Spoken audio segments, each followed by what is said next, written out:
कराड शहराचं ऐतिहासिक महत्त्व कथन करणारे अनेक पुरावे प्राचीन ग्रंथामध्ये आढळतात.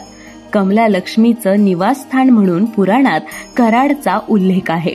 अशा या ऐतिहासिक कराड शहराच्या पश्चिमेला कोयना नदीच्या काठी श्री दैत्य निवारणी देवीचं मंदिर आहे. दैत्यांचा नाश करणाऱ्या श्री दैत्य निवारणी देवीची इथं अष्टभुजा मूर्ती असून या ठिकाणी दरवर्षी नवरात्रीत मोठा उत्सव साजरा केला जातो. नदीकाठी असलेल्या या मंदिराच्या परिसरात सुरक्षेच्या दृष्टीनं संरक्षक भिंत उभारण्याची मागणी अनेक दिवसांपासून भाविक आणि कराडवासियांमधून होत होती. या प्रश्नी भाजपाचे प्रदेश कार्यकारिणी सदस्य डॉक्टर अतुल बाबा भोसले यांनी शासन स्तरावर पाठपुरावा करत भाविकांची ही मागणी राज्याचे उपमुख्यमंत्री नामदार देवेंद्रजी फडणवीस यांच्यासमोर मांडली. त्यांनी या मागणीची तत्काळ दखल घेत सरकारच्या माध्यमातून श्री दैत्य निवारणी मंदिराच्या संरक्षक भिंतीसाठी 5 कोटी रुपयांचा निधी मंजूर केला आहे.